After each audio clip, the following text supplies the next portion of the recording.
英語聞き流しリスニング、英語テキストと MP3 音声ダウンロードはホームページからご利用いただけます。88thpp.com 88thpp.com Chapter 12. The children are carried off. The pirate attack had been a complete surprise, a sure proof that the unscrupulous Hook had conducted it improperly, for to surprise redskins fairly is beyond the wit of the white man. By all the unwritten laws of savage warfare it is always the redskin who attacks, and with the wiliness of his race he does it just before the dawn, at which time he knows the courage of the whites to be at its lowest ebb. The white men have in the meantime made a rude stockade on the summit of yonder undulating ground, at the foot of which a stream runs, for it is destruction to be too far from water. There they await the onslaught, the inexperienced ones clutching their revolvers and treading on twigs, but the old hands sleeping tranquilly until just before the dawn. Through the long black night the savage scouts wriggle, snake-like, among the grass without stirring a blade. The brushwood closes behind them as silently as sand into which a mole has dived. Not a sound is to be heard, save when they give vent to a wonderful imitation of the lonely call of the coyote. The cry is answered by other braves, and some of them do it even better than the coyotes, who are not very good at it. So the chill hours wear on, and the long suspense is horribly trying to the paleface who has to live through it for the first time. But to the trained hand those ghastly calls and still ghastlier silences are but an intimation of how the night is marching. That this was the usual procedure was so well known to Hook that in disregarding it he cannot be excused on the plea of ignorance.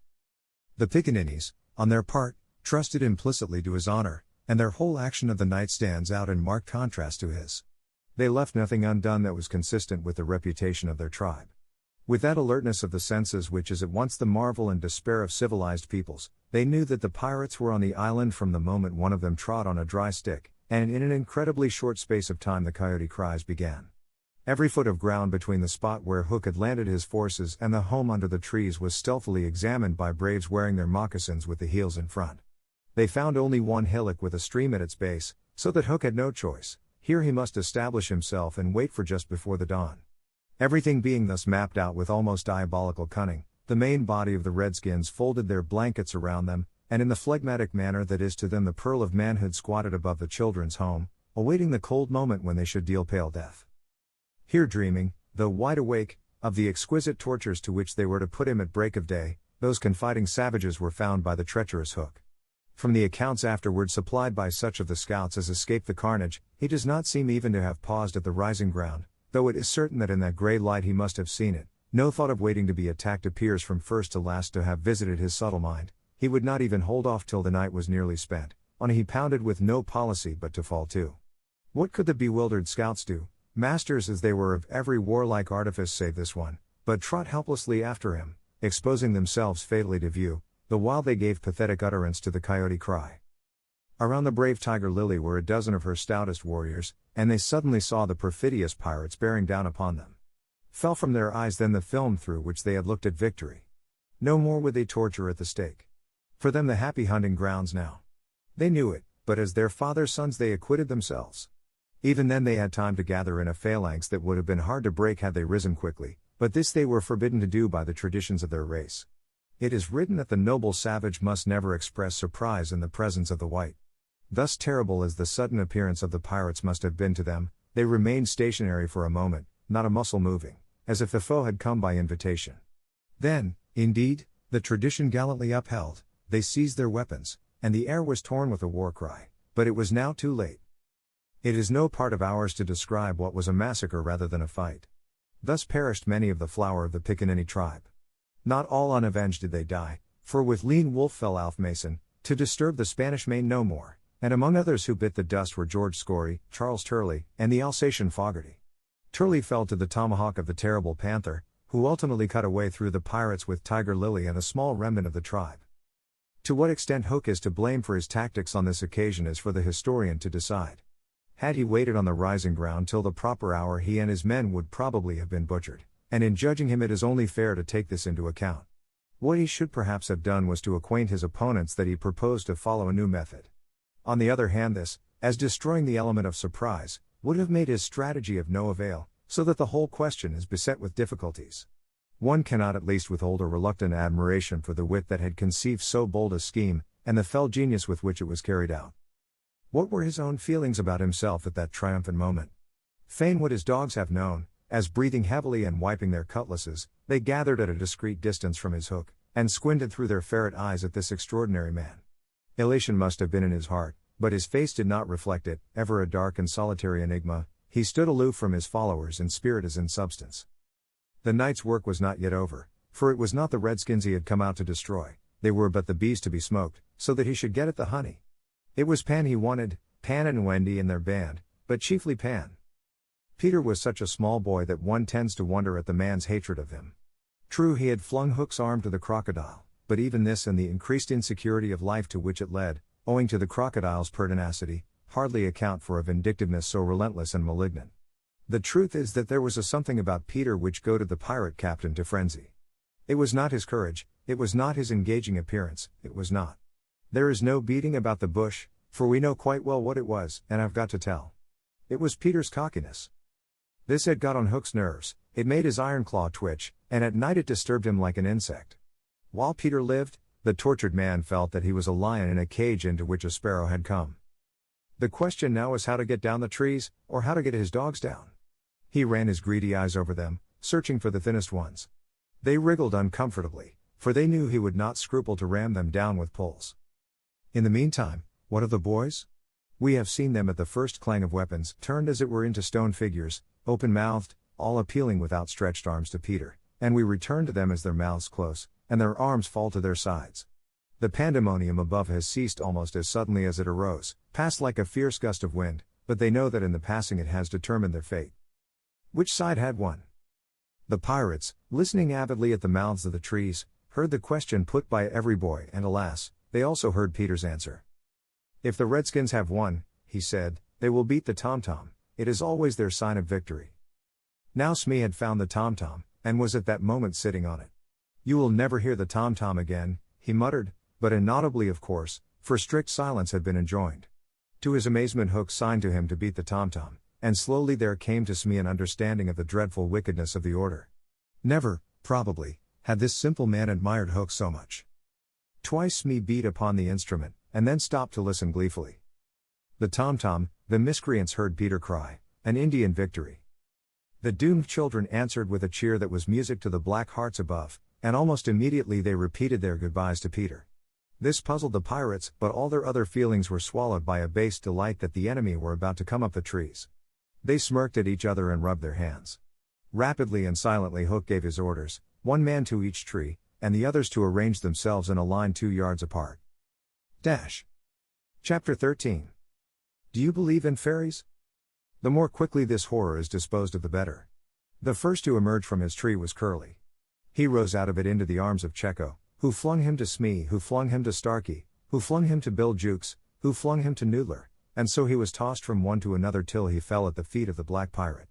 All the boys were plucked from their trees in this ruthless manner, and several of them were in the air at a time, like bales of goods flung from hand to hand. A different treatment was accorded to Wendy, who came last. With ironical politeness Hook raised his hat to her, and, offering her his arm, escorted her to the spot where the others were being gagged. He did it with such an air, he was so frightfully distingué, that she was too fascinated to cry out. She was only a little girl. Perhaps it is telltale to divulge that for a moment Hook entranced her, and we tell on her only because her slip led to strange results. Had she haughtily unhanded him, and we should have loved to write it of her, she would have been hurled through the air like the others, and then Hook would probably not have been present at the tying of the children, and had he not been at the tying he would not have discovered Slightly's secret, and without the secret he could not presently have made his foul attempt on Peter's life. They were tied to prevent their flying away, doubled up with their knees close to their ears, and for the trussing of them the black pirate had cut a rope into 9 equal pieces. All went well until Slightly's turn came, when he was found to be like those irritating parcels that use up all the string in going round and leave no tags with which to tie a knot. The pirates kicked him in their rage, just as you kick the parcel, though in fairness you should kick the string, and strange to say it was Hook who told them to belay their violence. His lip was curled with malicious triumph. While his dogs were merely sweating because every time they tried to pack the unhappy lad tight in one part he bulged out in another, Hook's mastermind had gone far beneath Slightly's surface, probing not for effects but for causes, and his exultation showed that he had found them. Slightly, white to the gills, knew that Hook had surprised his secret, which was this, that no boy so blown out could use a tree wherein an average man need stick. Poor Slightly, most wretched of all the children now, for he was in a panic about Peter, bitterly regretted what he had done. Madly addicted to the drinking of water when he was hot, he had swelled in consequence to his present girth, and instead of reducing himself to fit his tree he had, unknown to the others, whittled his tree to make it fit him. Sufficient of this hook guess to persuade him that Peter at last lay at his mercy, but no word of the dark design that now formed in the subterranean caverns of his mind crossed his lips. He merely signed that the captives were to be conveyed to the ship, and that he would be alone. How to convey them? Hunched up in their ropes they might indeed be rolled downhill like barrels, but most of the way lay through a morass. Again Hook's genius surmounted difficulties. He indicated that the little house must be used as a conveyance. The children were flung into it, 4 stout pirates raised it on their shoulders, the others fell in behind, and singing the hateful pirate chorus the strange procession set off through the wood.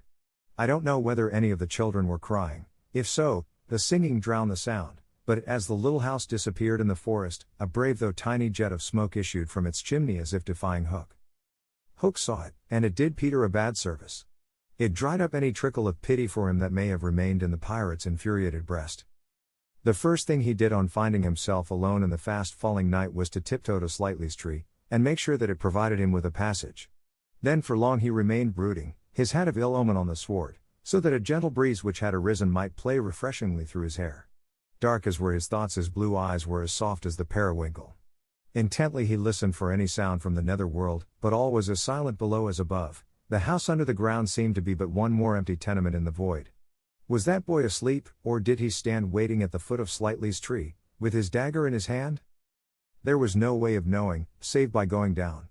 Hook let his cloak slip softly to the ground, and then biting his lips till a lewd blood stood on them, he stepped into the tree. He was a brave man, but for a moment he had to stop there and wipe his brow, which was dripping like a candle. Then silently he let himself go into the unknown. He arrived unmolested at the foot of the shaft, and stood still again, biting at his breath, which had almost left him. As his eyes became accustomed to the dim light, various objects in the home under the trees took shape, but the only one on which his greedy gaze rested, long sought for and found at last, was the great bed. On the bed lay Peter fast asleep. Unaware of the tragedy being enacted above, Peter had continued, for a little time after the children left, to play gaily on his pipes, no doubt rather a forlorn attempt to prove to himself that he did not care. Then he decided not to take his medicine, so as to grieve Wendy. Then he lay down on the bed outside the coverlet, to vex her still more, for she had always tucked them inside it, because you never know that you may not grow chilly at the turn of the night. Then he nearly cried, but it struck him how indignant she would be if he laughed instead, so he laughed a haughty laugh and fell asleep in the middle of it.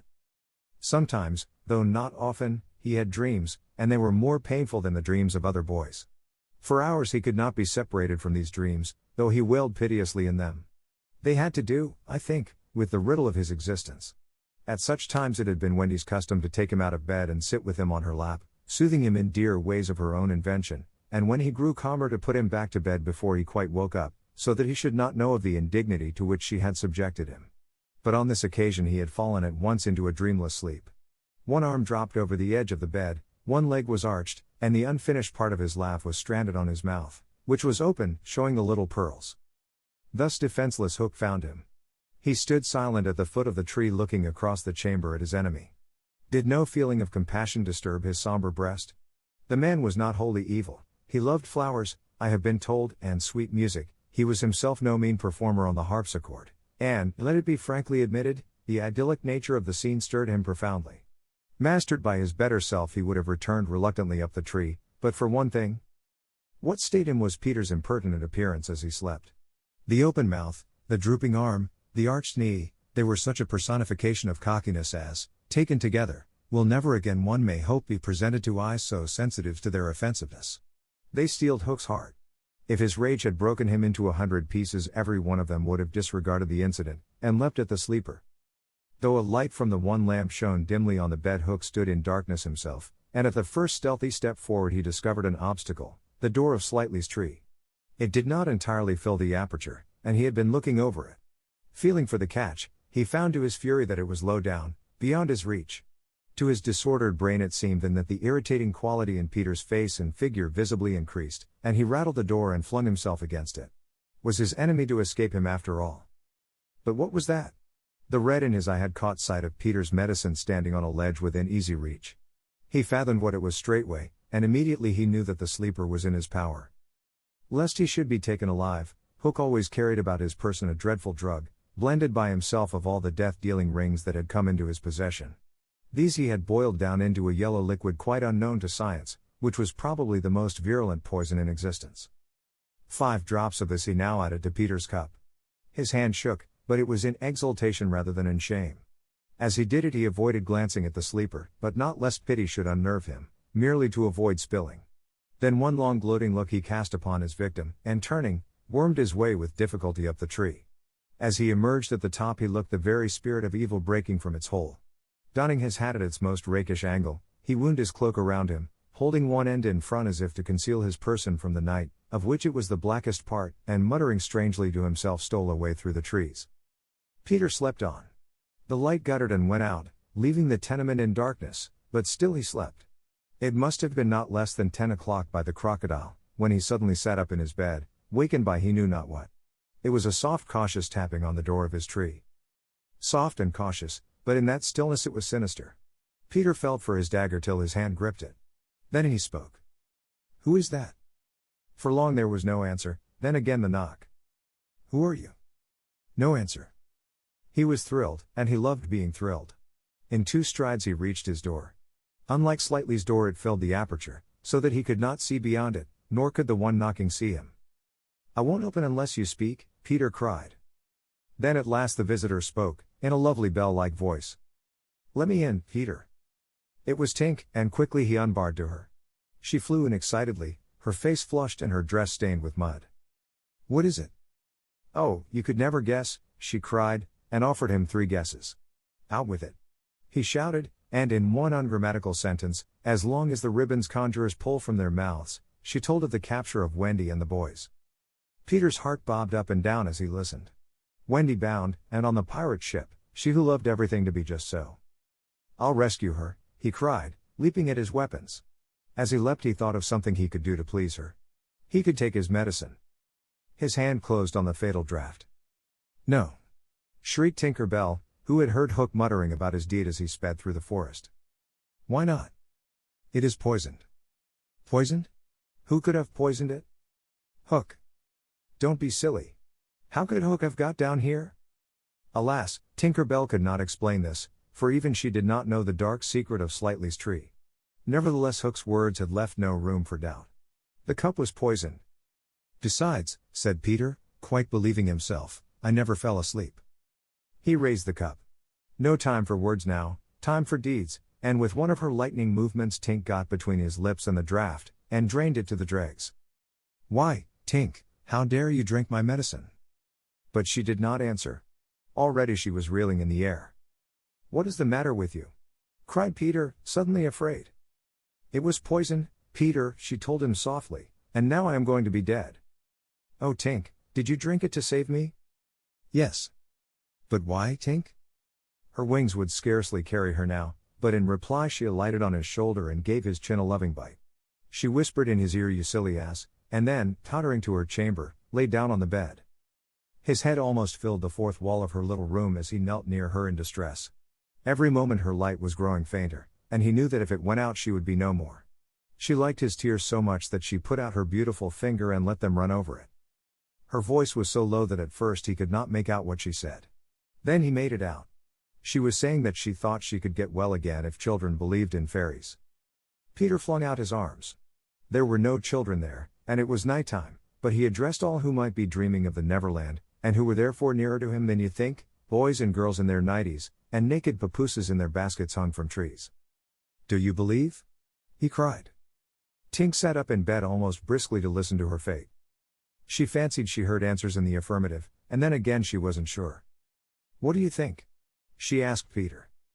"If you believe," he shouted to them, "clap your hands, don't let Tink die." Many clapped. Some didn't.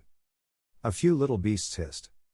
The clapping stopped suddenly, as if countless mothers had rushed to their nurseries to see what on earth was happening, but already Tink was saved. First her voice grew strong, then she popped out of bed, then she was flashing through the room more merry and impudent than ever. She never thought of thanking those who believed, but she would have liked to get at the ones who had hissed. And now to rescue Wendy.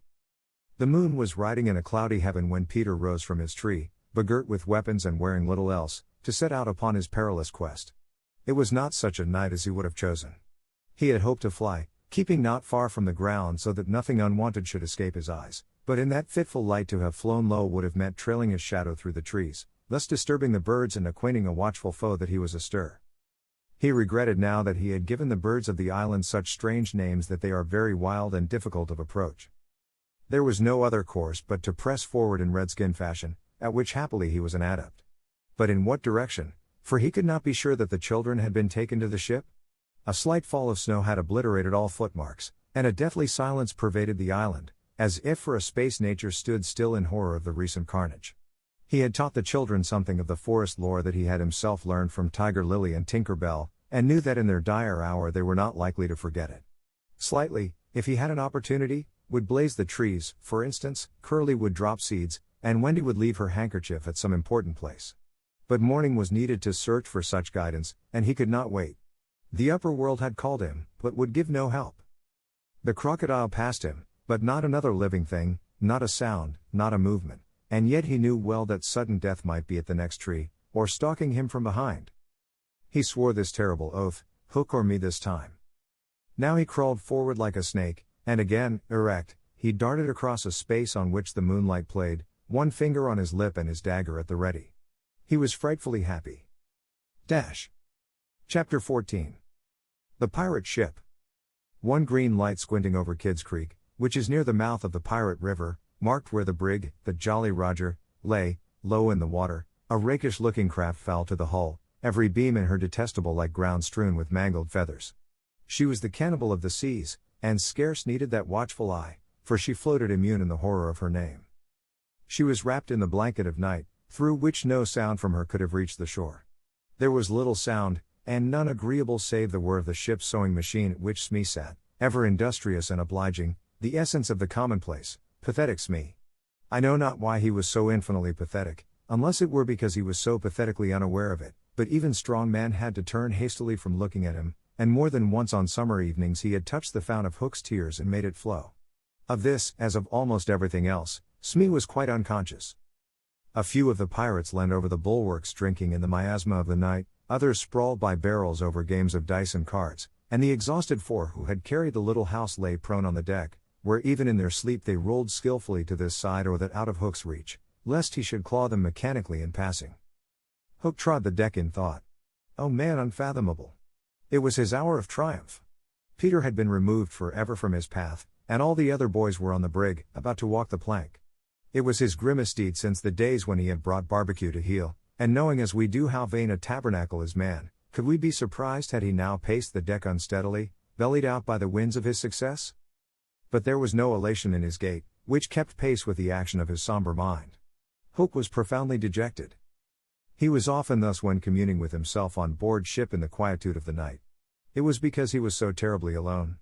This inscrutable man never felt more alone than when surrounded by his dogs. They were socially so inferior to him. Hook was not his true name. To reveal who he really was would even at this date set the country in a blaze, but as those who read between the lines must already have guessed, he had been at a famous public school, and its traditions still clung to him like garments, with which indeed they are largely concerned. Thus it was offensive to him even now to board a ship in the same dress in which he grappled her, and he still adhered in his walk to the school's distinguished slouch. But above all he retained the passion for good form. Good form. However much he may have degenerated, he still knew that this is all that really matters. From far within him he heard a creaking as of rusty portals, and through them came a stern tap tap tap, like hammering in the night when one cannot sleep. Have you been good form today? Was their eternal question. Fame, fame, that glittering bauble, it is mine, he cried. Is it quite good form to be distinguished at anything? The tap tap from his school replied. I am the only man whom barbecue feared, he urged, and Flint himself feared barbecue. Barbecue, Flint, what house? Came the cutting retort. Most disquieting reflection of all, was it not bad form to think about good form? His vitals were tortured by this problem. It was a claw within him sharper than the iron one, and as it tore him, the perspiration dripped down his tallow countenance and streaked his doublet. Ofttimes he drew his sleeve across his face, but there was no damming that trickle. Ah, envy not Hook. There came to him a presentiment of his early dissolution. It was as if Peter's terrible oath had boarded the ship. Hook felt a gloomy desire to make his dying speech, lest presently there should be no time for it. Better for Hook, he cried, if he had had less ambition. It was in his darkest hours only that he referred to himself in the third person. No little children love me. Strange that he should think of this, which had never troubled him before. Perhaps the sewing machine brought it to his mind. For long he muttered to himself, staring at Smee, who was hemming placidly, under the conviction that all children feared him. Feared him. Feared Smee. There was not a child on board the brig that night who did not already love him. He had said horrid things to them and hit them with the palm of his hand, because he could not hit with his fist, but they had only clung to him the more. Michael had tried on his spectacles to tell poor Smee that they thought him lovable. Hook itched to do it, but it seemed too brutal. Instead, he revolved this mystery in his mind: why did they find Smee lovable? He pursued the problem like the sleuth hound that he was. If Smee was lovable, what was it that made him so? A terrible answer suddenly presented itself: good form? Had the bosun good form without knowing it, which is the best form of all? He remembered that you have to prove you don't know you have it before you are eligible for pop. With a cry of rage he raised his iron hand over Smee's head, but he did not tear. What arrested him was this reflection. To claw a man because he is good form, what would that be? Bad form. The unhappy Hook was as impotent as he was damp, and he fell forward like a cut flower. His dogs thinking him out of the way for a time, discipline instantly relaxed, and they broke into a bacchanalian dance, which brought him to his feet at once, all traces of human weakness gone, as if a bucket of water had passed over him. Quiet, you scugs, he cried, or I'll cast anchor in you, and at once the din was hushed. Are all the children chained, so that they cannot fly away? Then hoist them up. The wretched prisoners were dragged from the hold, all except Wendy, and ranged in line in front of him. For a time he seemed unconscious of their presence. He lolled at his ease, humming, not unmelodiously, snatches of a rude song, and fingering a pack of cards. Ever and anon the light from his cigar gave a touch of color to his face. Now then, bullies, he said briskly, 6 of you walk the plank tonight, but I have room for 2 cabin boys. Which of you is it to be? Don't irritate him unnecessarily, had been Wendy's instructions in the hold, so Toodles stepped forward politely. Toodles hated the idea of signing under such a man, but an instinct told him that it would be prudent to lay the responsibility on an absent person, and though a somewhat silly boy, he knew that mothers alone are always willing to be the buffer. All children know this about mothers, and despise them for it, but make constant use of it. So Toodles explained prudently, you see, sir, I don't think my mother would like me to be a pirate. Would your mother like you to be a pirate, Slightly? He winked at Slightly, who said mournfully, I don't think so, as if he wished things had been otherwise. Would your mother like you to be a pirate, Twin? I don't think so, said the first twin, as clever as the others. Nibs, would. Stow this gab, roared Hook, and the spokesmen were dragged back. You, boy, he said, addressing John, you look as if you had a little pluck in you. Didst never want to be a pirate, my hearty? Now John had sometimes experienced this hankering at maths prep, and he was struck by Hook's picking him out. I once thought of calling myself Red-Handed Jack, he said diffidently. And a good name too. We'll call you that here, bully, if you join. What do you think, Michael? Asked John. What would you call me if I join? Michael demanded. Blackbeard Joe. Michael was naturally impressed. What do you think, John? He wanted John to decide, and John wanted him to decide. Shall we still be respectful subjects of the king? John inquired. Through Hook's teeth came the answer, you would have to swear, down with the king. Perhaps John had not behaved very well so far, but he shone out now. Then I refuse, he cried, banging the barrel in front of Hook. And I refuse, cried Michael. Rule Britannia. Squeaked Curly. The infuriated pirates buffeted them in the mouth, and Hook roared out, that seals your doom. Bring up their mother. Get the plank ready. They were only boys, and they went white as they saw Jukes and Checo preparing the fatal plank. But they tried to look brave when Wendy was brought up. No words of mine can tell you how Wendy despised those pirates. To the boys there was at least some glamour in the pirate calling, but all that she saw was that the ship had not been scrubbed for years. There was not a porthole, on the grimy glass of which you might not have written with your finger dirty pig, and she had already written it on several. But as the boys gathered round her she had no thought, of course, save for them. So, my beauty, said Hook, as if he spoke in syrup, you are to see your children walk the plank. Fine gentleman though he was, the intensity of his communings had soiled his ruff, and suddenly he knew that she was gazing at it. With a hasty gesture he tried to hide it, but he was too late. "Are they to die?" asked Wendy, with a look of such frightful contempt that he nearly fainted. "They are," he snarled. "Silence all," he called gloatingly, for a mother's last words to her children. At this moment Wendy was grand. "These are my last words, dear boys," she said firmly. "I feel that I have a message to you from your real mothers, and it is this: we hope our sons will die like English gentlemen." Even the pirates were awed, and Toodles cried out hysterically, "I am going to do what my mother hopes." "What are you to do, Nibs?" "What my mother hopes." "What are you to do, Twin?" "What my mother hopes." "John, what are?" But Hook had found his voice again. "Tie her up," he shouted. It was Smee who tied her to the mast. "See here, honey," he whispered, "I'll save you if you promise to be my mother." But not even for Smee would she make such a promise. "I would almost rather have no children at all," she said disdainfully. It is sad to know that not a boy was looking at her as Smee tied her to the mast. The eyes of all were on the plank, that last little walk they were about to take. They were no longer able to hope that they would walk it manfully, for the capacity to think had gone from them. They could stare and shiver only. Hook smiled on them with his teeth closed, and took a step toward Wendy. His intention was to turn her face so that she should see the boys walking the plank one by one. But he never reached her, he never heard the cry of anguish he hoped to wring from her. He heard something else instead. It was the terrible tick-tick of the crocodile.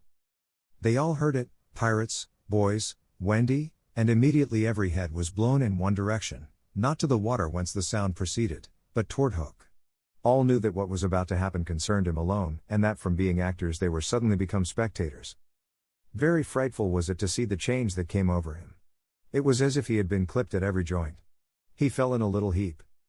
The sound came steadily nearer, and in advance of it came this ghastly thought: the crocodile is about to board the ship. Even the iron claw hung inactive, as if knowing that it was no intrinsic part of what the attacking force wanted.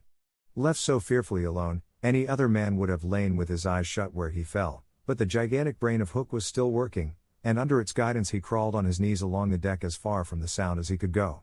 The pirates respectfully cleared a passage for him, and it was only when he brought up against the bulwarks that he spoke.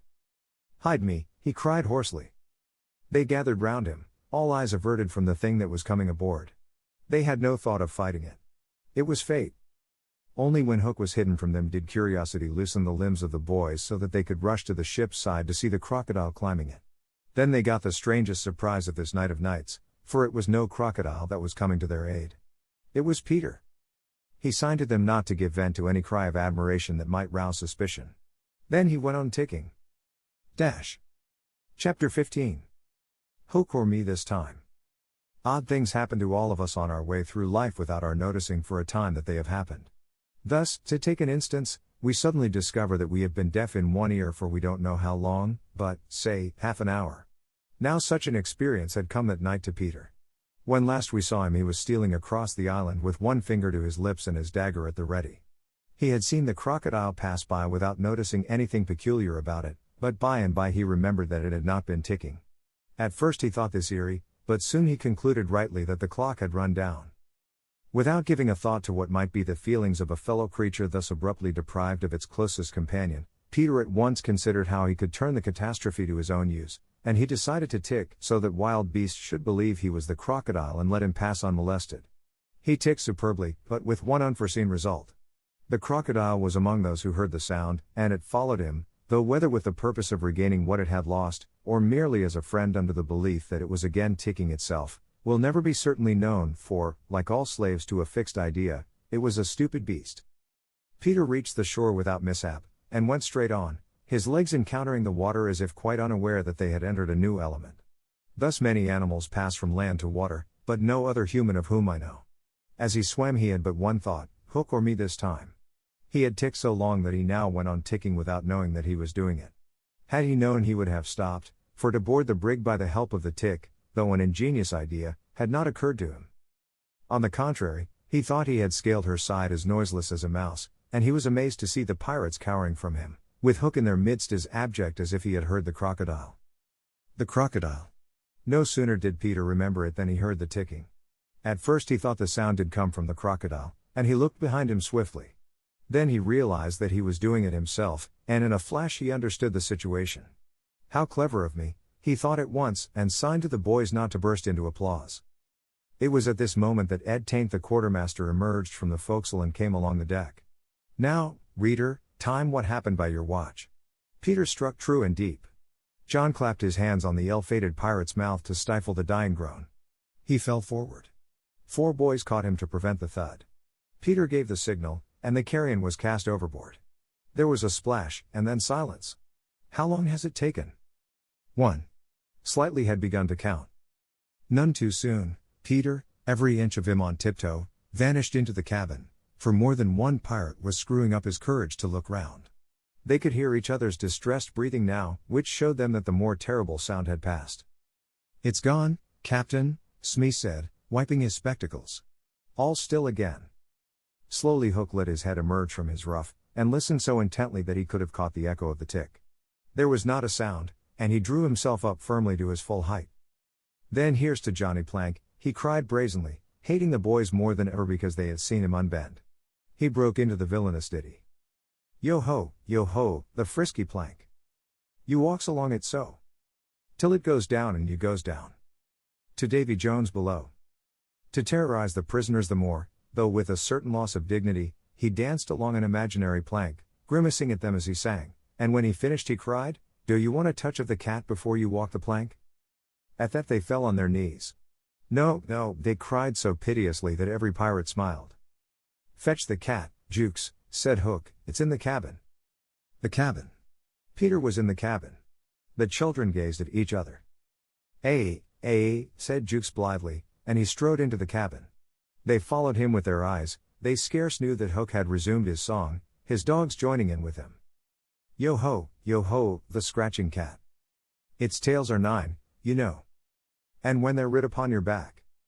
What was the last line will never be known, for of a sudden the song was stayed by a dreadful screech from the cabin. It wailed through the ship, and died away. Then was heard a crowing sound which was well understood by the boys, but to the pirates was almost more eerie than the screech. What was that? Cried Hook. 2, said slightly solemnly. The Italian Cecco hesitated for a moment and then swung into the cabin. He tottered out, haggard. What's the matter with Bill Jukes, you dog? Hissed Hook, towering over him. The matter why him is he's dead, stabbed, replied Cecco in a hollow voice. Bill Jukes dead? Cried the startled pirates. The cabin's as black as a pit, Cecco said, almost gibbering, but there is something terrible in there, the thing you heard crowing. The exultation of the boys, the lowering looks of the pirates, both were seen by Hook. Cecco, he said in his most steely voice, go back and fetch me out that doodle-doo. Cecco, bravest of the brave, cowered before his captain, crying no, but Hook was purring to his claw. Did you say you would go, Cecco? He said musingly. Cecco went, first flinging up his arms despairingly. There was no more singing, all listened now, and again came a death screech and again a crow. No one spoke except slightly. 3, he said. Hook rallied his dogs with a gesture. Steeth and odds fish, he thundered, who is to bring me that doodle-doo? Wait till Cecco comes out, growled Starkey, and the others took up the cry. I think I heard you volunteer, Starkey, said Hook, purring again. No, by thunder. Starkey cried. My Hook thinks you did, said Hook, crossing to him. I wonder if it would not be advisable, Starkey, to humor the Hook? I'll swing before I go in there, replied Starkey doggedly, and again he had the support of the crew. Is it mutiny? Asked Hook more pleasantly than ever. Starkey's ringleader. Captain, mercy, Starkey whimpered, all of a tremble now. Shake hands, Starkey, said Hook, proffering his claw. Starkey looked round for help, but all deserted him. As he backed Hook advanced, and now the red spark was in his eye. With a despairing scream the pirate leapt upon Long Tom and precipitated himself into the sea. 4, said slightly. And now, Hook asked courteously, did any other gentleman say mutiny? Seizing a lantern and raising his claw with a menacing gesture, I'll bring out that doodle-doo myself, he said, and sped into the cabin. 5. How slightly longed to say it. He wetted his lips to be ready, but Hook came staggering out without his lantern. Something blew out the light, he said a little unsteadily. Something, echoed Mullins. What of Cecco? Demanded Noodler. He's as dead as Jukes, said Hook shortly. His reluctance to return to the cabin impressed them all unfavorably, and the mutinous sounds again broke forth. All pirates are superstitious, and Cookson cried, "They do say the surest sign a ship's accursed is when there's one on board more than can be accounted for." "I've heard," muttered Mullins, "he always boards the pirate craft at last." "Had he a tail, Captain?" "They say," said another, looking viciously at Hook, "that when he comes it's in the likeness of the wickedest man aboard." "Had he a hook, Captain?" asked Cookson insolently, and one after another took up the cry, "The ship's doomed." At this the children could not resist raising a cheer. Hook had well nigh forgotten his prisoners, but as he swung round on them now his face lit up again. "Lads," he cried to his crew, "here's a notion. Open the cabin door and drive them in. Let them fight the doodle-doo for their lives. If they kill him, we're so much the better. If he kills them, we're none the worse." For the last time his dogs admired Hook, and devotedly they did his bidding. The boys, pretending to struggle, were pushed into the cabin and the door was closed on them. "Now, listen," cried Hook, and all listened. But not one dared to face the door. Yes, one, Wendy, who all this time had been bound to the mast. It was for neither a scream nor a crow that she was watching, it was for the reappearance of Peter. She had not long to wait. In the cabin he had found the thing for which he had gone in search, the key that would free the children of their manacles, and now they all stole forth, armed with such weapons as they could find. First signing to them to hide, Peter cut Wendy's bonds, and then nothing could have been easier than for them all to fly off together. But one thing barred the way, an oath, "Hook or me this time." So when he had freed Wendy, he whispered to her to conceal herself with the others, and himself took her place by the mast, her cloak around him so that he should pass for her. Then he took a great breath and crowed. To the pirates it was a voice crying that all the boys lay slain in the cabin, and they were panic-stricken. Hook tried to harden them, but like the dogs he had made them they showed him their fangs, and he knew that if he took his eyes off them now they would leap at him. "Lads," he said, ready to cajole or strike as need be, but never quailing for an instant, "I've thought it out. There's a Jonah abroad." "Eh," he snarled, "a man why a Hook?" "No, lads, no, it's the girl. Never was luck on a pirate ship why a woman on board. We'll right the ship when she's gone." Some of them remembered that this had been a saying of Flint's. "It's worth trying," they said doubtfully. "Fling the girl overboard," cried Hook, and they made a rush at the figure in the cloak. "There's none can save you now, missy," Mullins hissed jeeringly. "There's one," replied the figure. "Who's that?" "Peter Pan the Avenger," came the terrible answer, and as he spoke Peter flung off his cloak. Then they all knew who 'twas that had been undoing them in the cabin, and twice Hook essayed to speak and twice he failed. In that frightful moment I think his fierce heart broke. At last he cried, "Cleave him to the brisket," but without conviction. "Down, boys," and at them, Peter's voice rang out, and in another moment the clash of arms was resounding through the ship. Had the pirates kept together it is certain that they would have won, but the onset came when they were all unstrung, and they ran hither and thither, striking wildly, each thinking himself the last survivor of the crew. Man to man they were the stronger, but they fought on the defensive only, which enabled the boys to hunt in pairs and choose their quarry. Some of the miscreants leapt into the sea, others hid in dark recesses, where they were found by Slightly, who did not fight, but ran about with a lantern which he flashed in their faces, so that they were half blinded and fell an easy prey to the reeking swords of the other boys. There was little sound to be heard but the clang of weapons, an occasional screech or splash, and Slightly monotonously counting, 5, 6, 7, 8, 9, 10, 11. I think all were gone when a group of savage boys surrounded Hook, who seemed to have a charmed life, as he kept them at bay in that circle of fire. They had done for his dogs, but this man alone seemed to be a match for them all. Again and again they closed upon him, and again he hewed a clear space. He had lifted up one boy with his hook, and was using him as a buckler, when another, who had just passed his sword through Mullins, sprang into the fray. "Put up your swords, boys," cried the newcomer, "this man is mine." Thus suddenly Hook found himself face to face with Peter. The others drew back and formed a ring round them. For long the two enemies looked at one another, Hook shuddering slightly, and Peter with a strange smile upon his face. "So, Pan," said Hook at last, "this is all you're doing?" "Ay, James Hook," came the stern answer, "it is all my doing."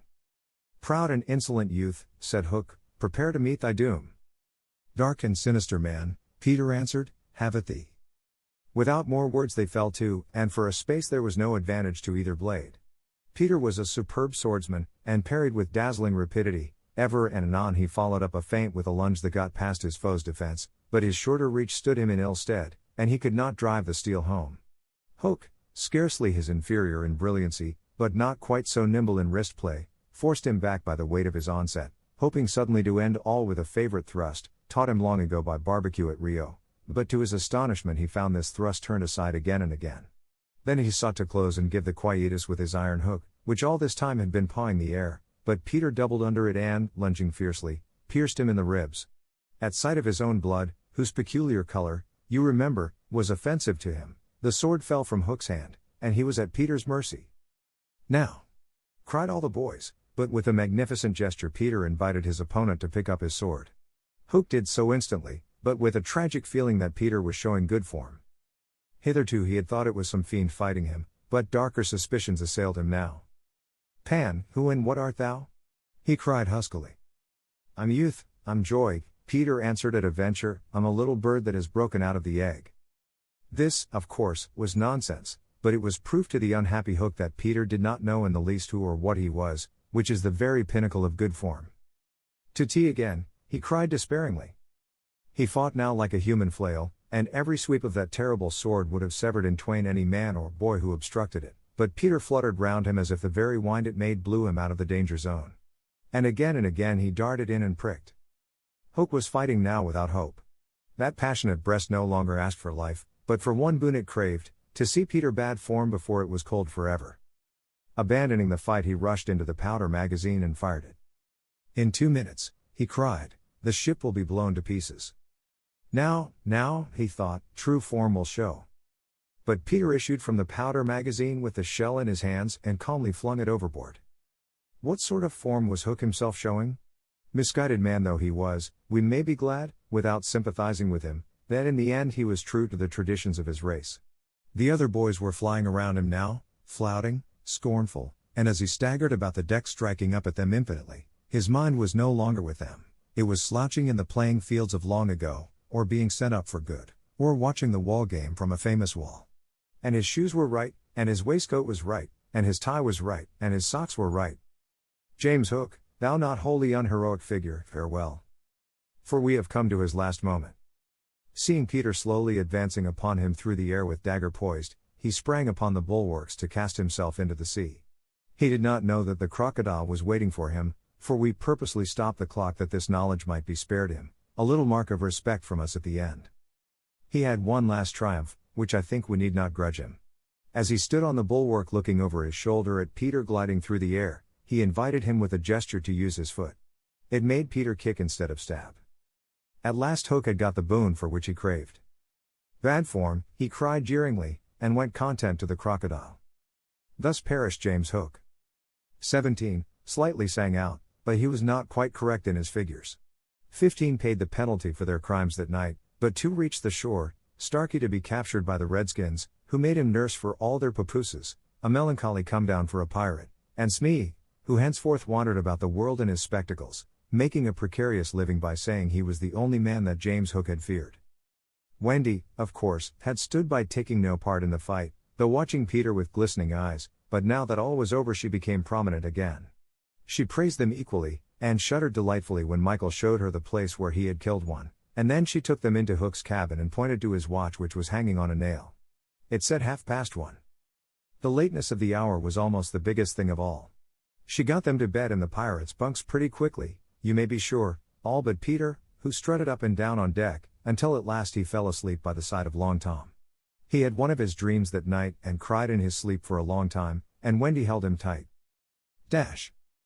Chapter 16. The Return Home. By 2 bells that morning they were all stirring their stumps, for there was a big sea running, and Toodles, the boatswain, was among them, with a rope's end in his hand and chewing tobacco. They all donned pirate clothes cut off at the knee, shaved smartly, and tumbled up, with the true nautical roll and hitching their trousers. It need not be said who was the captain. Nibs and John were first and second mate. There was a woman aboard. The rest were tars before the mast, and lived in the forecastle. Peter had already lashed himself to the wheel, but he piped all hands and delivered a short address to them, said he hoped they would do their duty like gallant hearties, but that he knew they were the scum of Rio and the Gold Coast, and if they snapped at him he would tear them. His bluff strident words struck the note sailors understand, and they cheered him lustily. Then a few sharp orders were given, and they turned the ship round, and nosed her for the mainland. Captain Pan calculated, after consulting the ship's chart, that if this weather lasted they should strike the Azores about the 21st of June, after which it would save time to fly. Some of them wanted it to be an honest ship and others were in favor of keeping it a pirate, but the captain treated them as dogs, and they dared not express their wishes to him even in a round robin. Instant obedience was the only safe thing. Slightly got a dozen for looking perplexed when told to take soundings. The general feeling was that Peter was honest just now to lull Wendy's suspicions, but that there might be a change when the new suit was ready, which, against her will, she was making for him out of some of Hook's wickedest garments. It was afterwards whispered among them that on the first night he wore this suit he sat long in the cabin with Hook's cigar holder in his mouth and one hand clenched, all but the forefinger, which he bent and held threateningly aloft like a hook. Instead of watching the ship, however, we must now return to that desolate home from which 3 of our characters had taken heartless flight so long ago. It seems a shame to have neglected number 14 all this time, and yet we may be sure that Mrs. Darling does not blame us. If we had returned sooner to look with sorrowful sympathy at her, she would probably have cried, "Don't be silly, what do I matter? Do go back and keep an eye on the children. So long as mothers are like this their children will take advantage of them, and they may lay to that." Even now we venture into that familiar nursery only because its lawful occupants are on their way home. We are merely hurrying on in advance of them to see that their beds are properly aired and that Mr. and Mrs. Darling do not go out for the evening. We are no more than servants. Why on earth should their beds be properly aired, seeing that they left them in such a thankless hurry? Would it not serve them jolly well right if they came back and found that their parents were spending the weekend in the country? It would be the moral lesson they have been in need of ever since we met them, but if we contrive things in this way Mrs. Darling would never forgive us. One thing I should like to do immensely, and that is to tell her, in the way authors have, that the children are coming back, that indeed they will be here on Thursday week. This would spoil so completely the surprise to which Wendy and John and Michael are looking forward. They have been planning it out on the ship, mother's rapture, father's shout of joy, Nana's leap through the air to embrace them first, when what they ought to be preparing for is a good hiding. How delicious to spoil it all by breaking the news in advance, so that when they enter grandly Mrs. Darling may not even offer Wendy her mouth, and Mr. Darling may exclaim pettishly, "Dash it all, here are those boys again." However, we should get no thanks even for this. We are beginning to know Mrs. Darling by this time, and may be sure that she would upbraid us for depriving the children of their little pleasure. But, my dear madam, it is 10 days till Thursday week, so that by telling you what's what, we can save you 10 days of unhappiness. Yes, but at what a cost? By depriving the children of 10 minutes of delight. Oh, if you look at it in that way. What other way is there in which to look at it? You see, the woman had no proper spirit. I had meant to say extraordinarily nice things about her, but I despise her, and not one of them will I say now. She does not really need to be told to have things ready, for they are ready. All the beds are aired, and she never leaves the house, and observe, the window is open. For all the use we are to her, we might go back to the ship. However, as we are here we may as well stay and look on. That is all we are, lookers on. Nobody really wants us.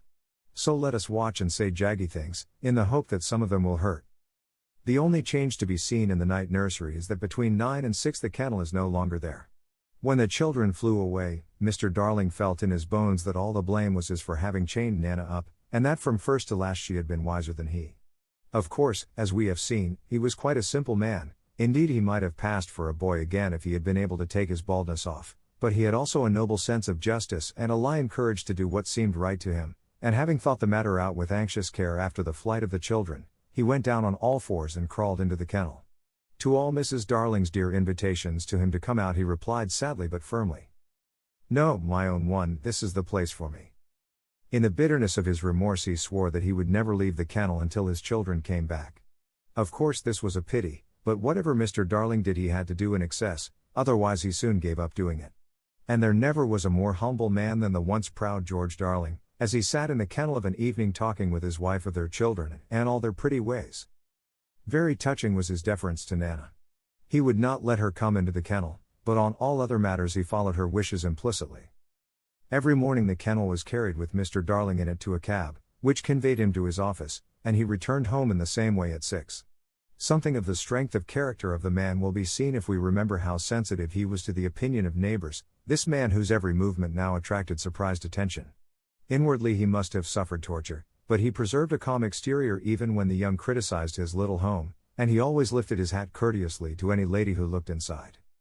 It may have been quixotic, but it was magnificent. Soon the inward meaning of it leaked out, and the great heart of the public was touched. Crowds followed the cab, cheering it lustily, charming girls scaled it to get his autograph, interviews appeared in the better class of papers, and society invited him to dinner and added, "Do come in the kennel." On that eventful Thursday week Mrs. Darling was in the night nursery awaiting George's return home, a very sad-eyed woman. Now that we look at her closely and remember the gaiety of her in the old days, all gone now just because she has lost her babes, I find I won't be able to say nasty things about her after all. If she was too fond of her rubbishy children she couldn't help it. Look at her in her chair, where she has fallen asleep. The corner of her mouth, where one looks first, is almost withered up. Her hand moves restlessly on her breast as if she had a pain there. Some like Peter best and some like Wendy best, but I like her best. Suppose, to make her happy, we whisper to her in her sleep that the brats are coming back. They are really within 2 miles of the window now and flying strong, but all we need whisper is that they are on the way. Let's. It is a pity we did it, for she has started up, calling their names, and there is no one in the room but Nana. Oh Nana, I dreamt my dear ones had come back. Nana had filmy eyes, but all she could do was to put her paw gently on her mistress's lap, and they were sitting together thus when the kennel was brought back. As Mr. Darling puts his head out at it to kiss his wife, we see that his face is more worn than of yore, but has a softer expression. He gave his hat to Liza, who took it scornfully, for she had no imagination, and was quite incapable of understanding the motives of such a man. Outside, the crowd who had accompanied the cab home were still cheering, and he was naturally not unmoved. "Listen to them," he said, "it is very gratifying." "Lot of little boys," sneered Liza. There were several adults today, he assured her with a faint flush, but when she tossed her head he had not a word of reproof for her. Social success had not spoiled him, it had made him sweeter. For some time he sat half out of the kennel, talking with Mrs. Darling of this success, and pressing her hand reassuringly when she said she hoped his head would not be turned by it. "But if I had been a weak man," he said. "Good heavens, if I had been a weak man." "And, George," she said timidly, "you are as full of remorse as ever, aren't you?" "Full of remorse as ever, dearest. See my punishment, living in a kennel." "But it is punishment, isn't it, George? You are sure you are not enjoying it?" "My love." You may be sure she begged his pardon, and then, feeling drowsy, he curled round in the kennel. "Won't you play me to sleep?" he asked, "on the nursery piano?" And as she was crossing to the day nursery he added thoughtlessly, "And shut that window. I feel a draught." "Oh George, never ask me to do that. The window must always be left open for them, always, always." Now it was his turn to beg her pardon, and she went into the day nursery and played, and soon he was asleep, and while he slept, Wendy and John and Michael flew into the room. "Oh no. We have written it so, because that was the charming arrangement planned by them before we left the ship, but something must have happened since then, for it is not they who have flown in, it is Peter and Tinker Bell." Peter's first words tell all. "Quick, Tink," he whispered, "close the window, bar it. That's right. Now you and I must get away by the door, and when Wendy comes she will think her mother has barred her out, and she will have to go back with me." Now I understand what had hitherto puzzled me, why when Peter had exterminated the pirates he did not return to the island and leave Tink to escort the children to the mainland. This trick had been in his head all the time. Instead of feeling that he was behaving badly he danced with glee, then he peeped into the day nursery to see who was playing. He whispered to Tink, "It's Wendy's mother. She is a pretty lady, but not so pretty as my mother. Her mouth is full of thimbles, but not so full as my mother's was." Of course he knew nothing whatever about his mother, but he sometimes bragged about her. He did not know the tune, which was Home, Sweet Home, but he knew it was saying, "Come back, Wendy, Wendy, Wendy," and he cried exultantly, "You will never see Wendy again, lady, for the window is barred." He peeped in again to see why the music had stopped, and now he saw that Mrs. Darling had laid her head on the box, and that 2 tears were sitting on her eyes. "She wants me to unbar the window," thought Peter, "but I won't, not I." He peeped again, and the tears were still there, or another 2 had taken their place. "She's awfully fond of Wendy," he said to himself. He was angry with her now for not seeing why she could not have Wendy. The reason was so simple, "I'm fond of her too. We can't both have her, lady." But the lady would not make the best of it, and he was unhappy. He ceased to look at her, but even then she would not let go of him. He skipped about and made funny faces, but when he stopped it was just as if she were inside him knocking. "Oh, all right," he said at last, and gulped. Then he unbarred the window. "Come on, Tink," he cried, with a frightful sneer at the laws of nature, "we don't want any silly mothers," and he flew away. Thus Wendy and John and Michael found the window open for them after all, which of course was more than they deserved. They alighted on the floor, quite unashamed of themselves, and the youngest one had already forgotten his home. "John," he said, looking around him doubtfully, "I think I have been here before." "Of course you have, you silly. There is your old bed." "So it is," Michael said, but not with much conviction. "I say," cried John, "the kennel." And he dashed across to look into it. "Perhaps Nana is inside it," Wendy said. But John whistled. "Hello," he said, "there's a man inside it." "It's Father!" exclaimed Wendy. "Let me see Father," Michael begged eagerly, and he took a good look.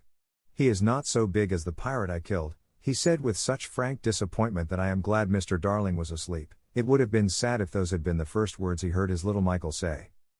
Wendy and John had been taken aback somewhat at finding their father in the kennel. "Surely," said John, like one who had lost faith in his memory, "he used not to sleep in the kennel?" "John," Wendy said falteringly, "perhaps we don't remember the old life as well as we thought we did." A chill fell upon them, and served them right. "It is very careless of Mother," said that young scoundrel John, "not to be here when we come back." It was then that Mrs. Darling began playing again. "It's Mother!" cried Wendy, peeping. "So it is," said John. "Then are you not really our mother, Wendy?" asked Michael, who was surely sleepy. "Oh dear!" exclaimed Wendy, with her first real twinge of remorse, "it was quite time we came back." "Let us creep in," John suggested, and put our hands over her eyes. But Wendy, who saw that they must break the joyous news more gently, had a better plan. "Let us all slip into our beds, and be there when she comes in, just as if we had never been away." And so when Mrs. Darling went back to the night nursery to see if her husband was asleep, all the beds were occupied. The children waited for her cry of joy, but it did not come. She saw them, but she did not believe they were there. You see, she saw them in their beds so often in her dreams that she thought this was just the dream hanging around her still. She sat down in the chair by the fire, where in the old days she had nursed them. They could not understand this, and a cold fear fell upon all the three of them. "Mother!" Wendy cried. "That's Wendy," she said, but still she was sure it was the dream. "Mother!" "That's John," she said. "Mother!" cried Michael. He knew her now. "That's Michael," she said, and she stretched out her arms for the three little selfish children they would never envelop again. Yes, they did, they went round Wendy and John and Michael, who had slipped out of bed and run to her. "George, George," she cried when she could speak, and Mr. Darling woke to share her bliss, and Nana came rushing in. There could not have been a lovelier sight, but there was none to see it except a strange boy who was staring in at the window. He had ecstasies innumerable that other children can never know, but he was looking through the window at the one joy from which he must be forever barred. Chapter 17. When Wendy grew up. I hope you want to know what became of the other boys. They were waiting below to give Wendy time to explain about them, and when they had counted 500 they went up. They went up by the stair, because they thought this would make a better impression. They stood in a row in front of Mrs. Darling, with their hats off, and wishing they were not wearing their pirate clothes. They said nothing, but their eyes asked her to have them. They ought to have looked at Mr. Darling also, but they forgot about him. Of course Mrs. Darling said at once that she would have them, but Mr. Darling was curiously depressed, and they saw that he considered 6 a rather large number. "I must say," he said to Wendy, "that you don't do things by halves," a grudging remark which the twins thought was pointed at them. The first twin was the proud one, and he asked, flushing, "Do you think we should be too much of a handful, sir? Because if so we can go away." "Father!" Wendy cried, shocked, but still the cloud was on him. He knew he was behaving unworthily, but he could not help it. "We could lie doubled up," said Nibs. "I always cut their hair myself," said Wendy. "George!" Mrs. Darling exclaimed, pained to see her dear one showing himself in such an unfavorable light. Then he burst into tears, and the truth came out. He was as glad to have them as she was, he said, but he thought they should have asked his consent as well as hers, instead of treating him as a cipher in his own house. "I don't think he is a cipher," Toodles cried instantly. "Do you think he is a cipher, Curly?" "No, I don't." "Do you think he is a cipher, Slightly?" "Rather not." "Twin, what do you think?" It turned out that not one of them thought him a cipher, and he was absurdly gratified, and said he would find space for them all in the drawing room if they fitted in. "We'll fit in, sir," they assured him. "Then follow the leader," he cried gaily. "Mind you, I am not sure that we have a drawing room, but we pretend we have, and it's all the same." Hoopla! He went off dancing through the house, and they all cried hoopla. And danced after him, searching for the drawing room, and I forget whether they found it, but at any rate they found corners, and they all fitted in. As for Peter, he saw Wendy once again before he flew away. He did not exactly come to the window, but he brushed against it in passing, so that she could open it if she liked and call to him. That was what she did. "Hello, Wendy, goodbye," he said. "Oh dear, are you going away?" "Yes." "You don't feel, Peter," she said falteringly, "that you would like to say anything to my parents about a very sweet subject?" "No." "About me, Peter?" "No." Mrs. Darling came to the window, for at present she was keeping a sharp eye on Wendy. She told Peter that she had adopted all the other boys, and would like to adopt him also. "Would you send me to school?" he inquired craftily. "Yes." "And then to an office?" "I suppose so." "Soon I should be a man?" "Very soon." "I don't want to go to school and learn solemn things," he told her passionately. "I don't want to be a man. Oh, Wendy's mother, if I was to wake up and feel there was a beard." "Peter," said Wendy the comforter, "I should love you in a beard," and Mrs. Darling stretched out her arms to him, but he repulsed her. "Keep back, lady, no one is going to catch me and make me a man." "But where are you going to live?" "With Tink in the house we built for Wendy. The fairies are to put it high up among the tree tops where they sleep at nights." "How lovely," cried Wendy so longingly that Mrs. Darling tightened her grip. "I thought all the fairies were dead," Mrs. Darling said. "There are always a lot of young ones," explained Wendy, who was now quite an authority, "because you see when a new baby laughs for the first time a new fairy is born, and as there are always new babies there are always new fairies. They live in nests on the tops of trees, and the mauve ones are boys and the white ones are girls, and the blue ones are just little sillies who are not sure what they are." "I shall have such fun," said Peter, with one eye on Wendy. "It will be rather lonely in the evening," she said, "sitting by the fire." "I shall have Tink." "Tink can't go a 20th part of the way round," she reminded him a little tartly. "Sneaky telltale," Tink called out from somewhere round the corner. "It doesn't matter," Peter said. "Oh Peter, you know it matters." "Well, then, come with me to the little house." "May I, Mummy?" "Certainly not. I have got you home again, and I mean to keep you." "But he does so need a mother." "So do you, my love." "Oh, all right," Peter said, as if he had asked her from politeness merely, but Mrs. Darling saw his mouth twitch, and she made this handsome offer, to let Wendy go to him for a week every year to do his spring cleaning. Wendy would have preferred a more permanent arrangement, and it seemed to her that spring would be long in coming, but this promise sent Peter away quite gay again. He had no sense of time, and was so full of adventures that all I have told you about him is only a halfpenny worth of them. I suppose it was because Wendy knew this that her last words to him were these rather plaintive ones. "You won't forget me, Peter, will you, before spring cleaning time comes?" Of course Peter promised, and then he flew away. He took Mrs. Darling's kiss with him. The kiss that had been for no one else Peter took quite easily. Funny. But she seemed satisfied. Of course all the boys went to school, and most of them got into class 3, but Slightly was put first into class 4. And then into class V. Class I is the top class. Before they had attended school a week they saw what goats they had been not to remain on the island, but it was too late now and soon they settled down to being as ordinary as you or me or Jenkins Minor. It is sad to have to say that the power to fly gradually left them. At first Nana tied their feet to the bedposts so that they should not fly away in the night, and one of their diversions by day was to pretend to fall off buses, but by and by they ceased to tug at their bonds in bed, and found that they hurt themselves when they let go of the bus. In time they could not even fly after their hats. Want of practice, they called it, but what it really meant was that they no longer believed. Michael believed longer than the other boys, though they jeered at him, so he was with Wendy when Peter came for her at the end of the first year. She flew away with Peter in the frock she had woven from leaves and berries in the Neverland, and her one fear was that he might notice how short it had become, but he never noticed, he had so much to say about himself. She had looked forward to thrilling talks with him about old times, but new adventures had crowded the old ones from his mind. "Who is Captain Hook?" he asked with interest when she spoke of the archenemy. "Don't you remember?" she asked, amazed. "Had you killed him and saved all our lives?" I forget them after I kill them, he replied carelessly. When she expressed a doubtful hope that Tinker Bell would be glad to see her, he said, "Who is Tinker Bell?"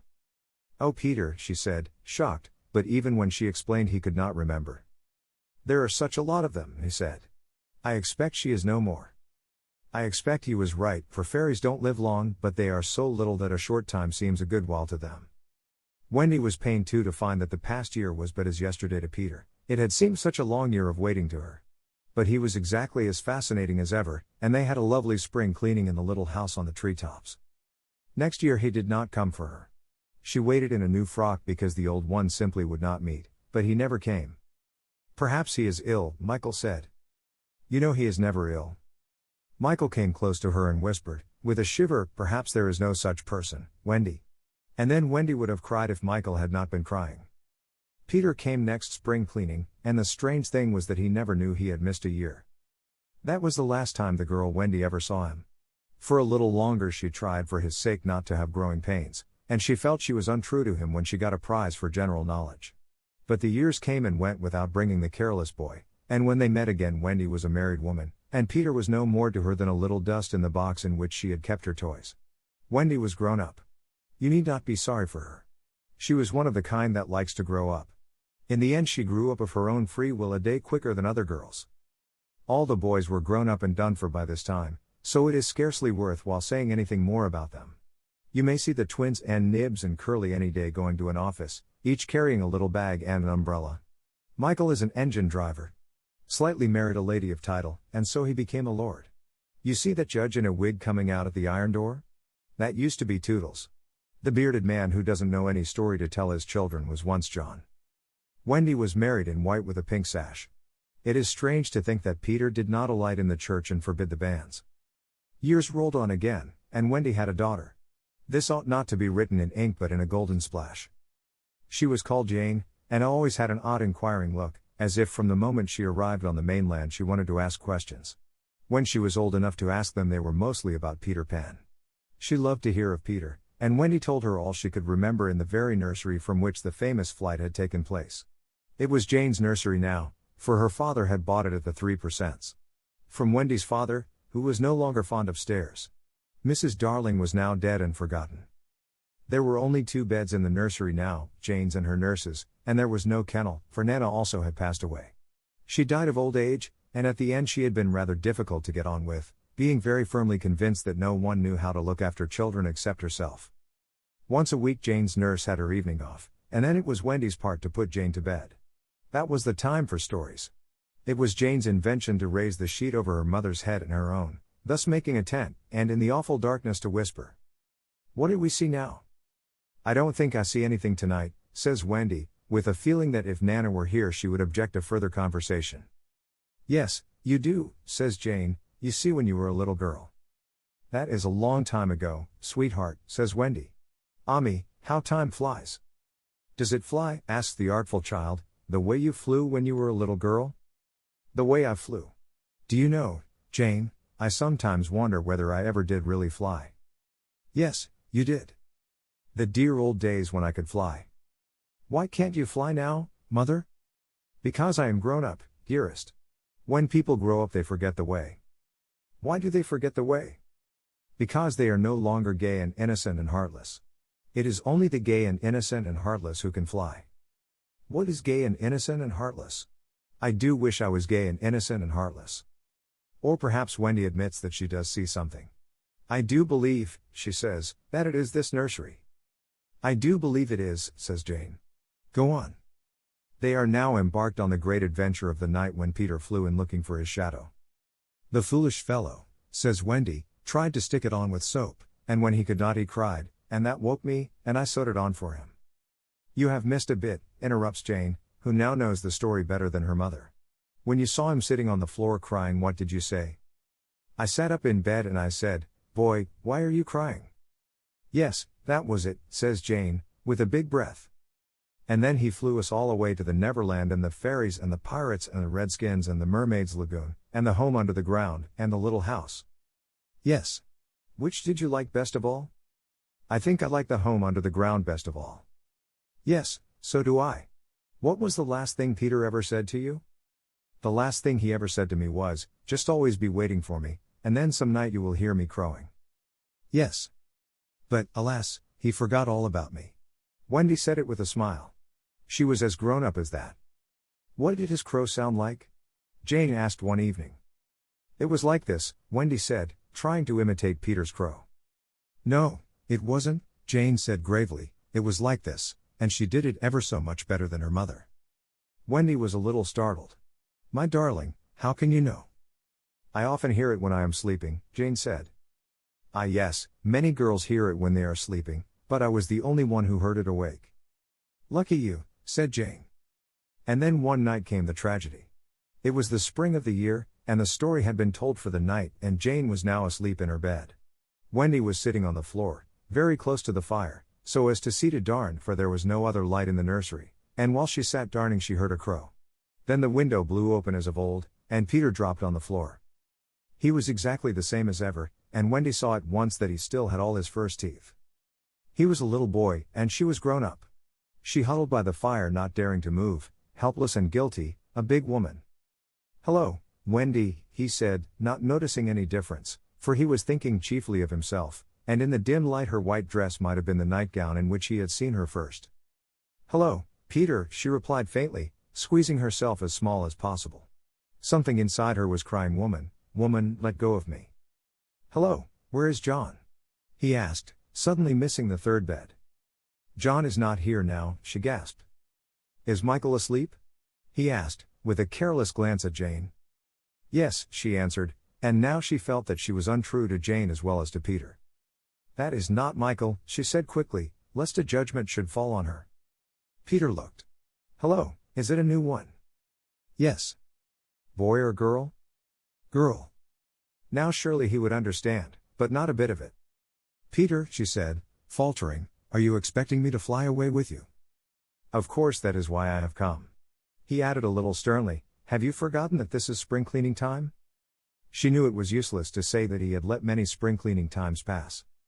I can't come, she said apologetically, I have forgotten how to fly. I'll soon teach you again. Oh Peter, don't waste the fairy dust on me. She had risen, and now at last a fear assailed him. What is it? He cried, shrinking. I will turn up the light, she said, and then you can see for yourself.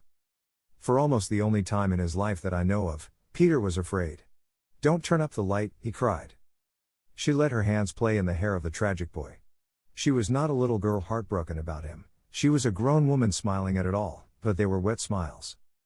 Then she turned up the light, and Peter saw. He gave a cry of pain, and when the tall beautiful creature stooped to lift him in her arms he drew back sharply. What is it? He cried again. She had to tell him. I am old, Peter. I am ever so much more than 20. I grew up long ago. You promised not to. I couldn't help it. I am a married woman, Peter. No, you're not. Yes, and the little girl in the bed is my baby. No, she's not. But he supposed she was, and he took a step towards the sleeping child with his dagger upraised. Of course he did not strike. He sat down on the floor instead and sobbed, and Wendy did not know how to comfort him, though she could have done it so easily once. She was only a woman now, and she ran out of the room to try to think. Peter continued to cry, and soon his sobs woke Jane. She sat up in bed, and was interested at once. Boy, she said, why are you crying? Peter rose and bowed to her, and she bowed to him from the bed. Hello, he said. Hello, said Jane. My name is Peter Pan, he told her. Yes, I know. I came back for my mother, he explained, to take her to the Neverland. Yes, I know, Jane said, I've been waiting for you. When Wendy returned diffidently she found Peter sitting on the bedpost crowing gloriously, while Jane in her nightie was flying round the room in solemn ecstasy. She is my mother, Peter explained, and Jane descended and stood by his side, with the look on her face that he liked to see on ladies when they gazed at him. He does so need a mother, Jane said. Yes, I know, Wendy admitted rather forlornly, no one knows it so well as I. Goodbye, said Peter to Wendy, and he rose in the air, and the shameless Jane rose with him. It was already her easiest way of moving about. Wendy rushed to the window. No, no, she cried. It is just for spring cleaning time, Jane said, he wants me always to do his spring cleaning. If only I could go with you, Wendy sighed. You see, you can't fly, said Jane. Of course, in the end, Wendy let them fly away together. Our last glimpse of her shows her at the window, watching them receding into the sky until they were as small as stars. As you look at Wendy, you may see her hair becoming white, and her figure little again, for all this happened long ago. Jane is now a common grown-up, with a daughter called Margaret, and every spring cleaning time, except when he forgets, Peter comes for Margaret and takes her to the Neverland, where she tells him stories about himself, to which he listens eagerly. When Margaret grows up, she will have a daughter, who is to be Peter's mother in turn, and thus it will go on, so long as children are gay and innocent and heartless. 英語聞き流しリスニング、英語テキストと MP3 音声ダウンロードは、ホームページからご利用いただけます。88thpp.com、88thpp.com